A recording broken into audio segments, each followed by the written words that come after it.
practicing self-care. And I know this is a difficult transition for all of us, maybe having to transition from working in a school environment or an office environment to working at home. I have been working from a home office for 3 years now, so I feel like I've learned a lot. And Alethea, I know you have some experience working from home and doing online facilitation of professional learning courses. So I would love to hear some of your thoughts in practicing self-care and some of your strategies that you use. Great. I would say the first thing would be to set office hours. Don't be on call to your parents 24/7 and your kids 24/7. Set specific office hours and tell them what they are. Our school district is requiring two hours a day. I give them a little bit longer because I'm usually working on my graduate class for PBS teacher line as well. But don't be available past 2 or 3 or whatever time you've set. You can't be on call to them or they're not going to solve problems themselves. Also, get dressed. If you still have on your pajamas right now, shame on you. Get out of your pajamas. My 15-year-old, I had to yell at him today at noon to get out of his pajamas. So make sure you're getting dressed. It is a school day. It's not playtime. And the kids need to see you getting dressed and getting in a routine, and that will help everybody's sanity as well. Also, make sure you're connecting with these kids. You have quite an advantage because you already know your kids, and that is huge. Use that to your advantage. Use what you know about them. Ask them how their day is going. What's new with you? This is several weeks you're going to go without seeing them. Make sure you plug into their lives. If you can do any kind of live video chat with them on a Google Meet or something, just so they can see you're okay, that's huge for them and for their mental well-being. Even if they're high school kids, just to see their face. Take a picture of you and have them take a picture of themselves and post it just so you can see that. Thank you, Alethea. And Jaquetta, any advice from you? I would just say, again, take care of yourself. Be kind to yourself, and let your students know it's going to be okay. Because some of our students, they may not have parents that are at home. I mean, we're thinking that most people are home. We have some kids whose parents may be first responders who still are going into work, and they may be by themselves. So they may not have someone telling them to put your clothes on, let's do a routine and all those other. So we just have to be mindful all of the different family structures out there, and just be mindful of what students have and don't have access to. So don't beat yourself up, but also be kind to yourself and think about your students as well. Deb, would you like to add anything? Absolutely. So just to reiterate, definitely making time for yourself, taking regular breaks, making time for exercise, keeping that regular sleep schedule, of course, really important. But even just setting goals for yourself, a goal to just get up, to socialize, to maybe check your email not as often as you think you need to. But my most important advice, I think, would just be to find a passion project, not just for your kiddos in the class, but for you at home. Finding a passion project means that for your kids, you can take some of those standards and some of those core endeavors that they have to work on every day with the Common Core standards. They can build those into a standards project-based passion project, so that they can then show you something that you would have never given them. And they can still use all of those ELA standards and math standards and NGSS standards that they need to do anyway. And they can build that into something that is of interest to them. And while you're at it, find one of your own. Learn to knit and document the process of how you learn to knit. Learn to play a song on the guitar and document how you struggled to play that and which YouTube videos you searched and what it sounded like on the first day and what you sound like after day 10.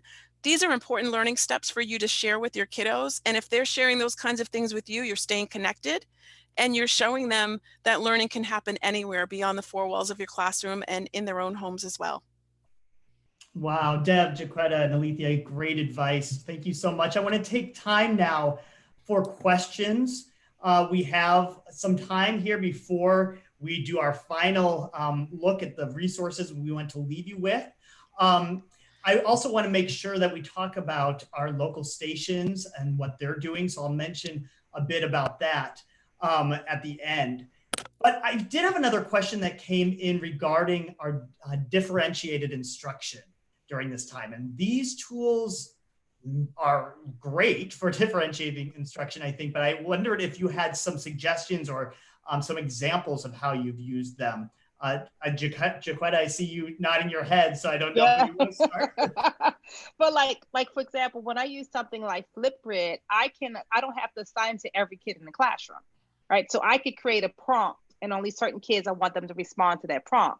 I can give them a different video to watch, or however I wish to do it. I can even how I respond to students. Some students I may do video feedback, some I may need to do a written comment, right? So that's one way of differentiating the instruction. The same thing with Padlet.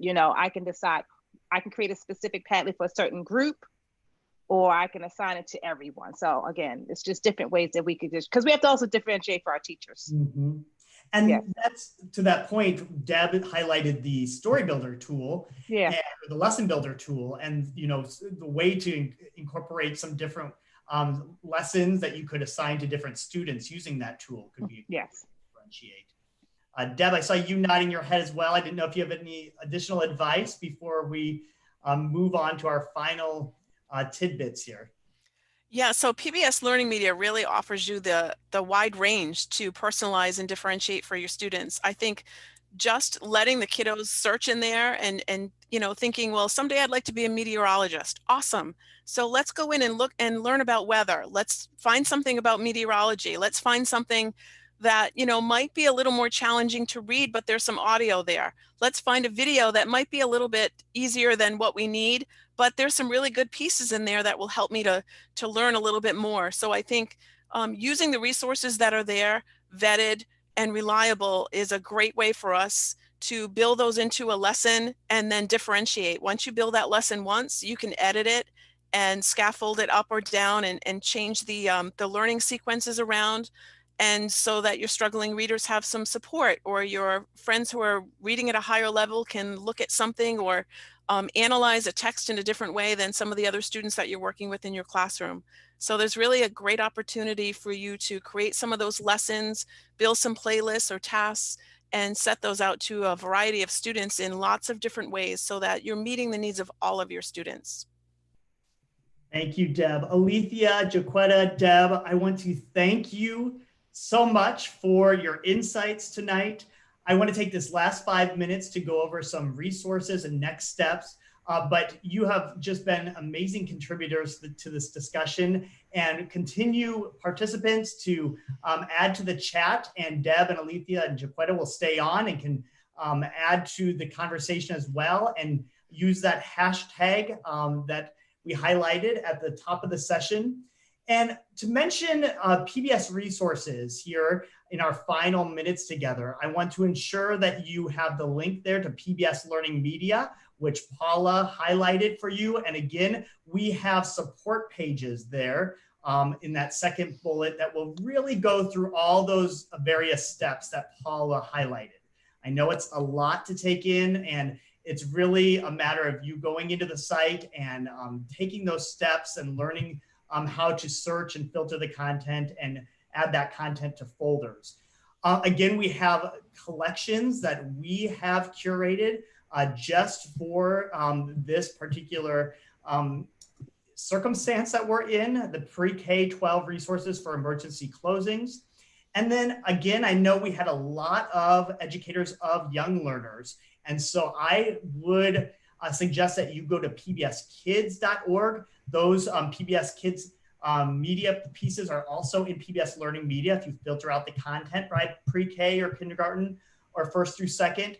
But then also the PBS Kids for Parents site is a really valuable site if you want to continue the communication with families and offer some additional resources for those families. And then I highlighted this earlier, but the PBS Kids daily newsletter was just created. And I encourage you to go to that site and sign up for it. You will get daily resources and ideas for activities that go along with those resources in your inbox each day. And that's something you can use as an early childhood educator or share out with your families.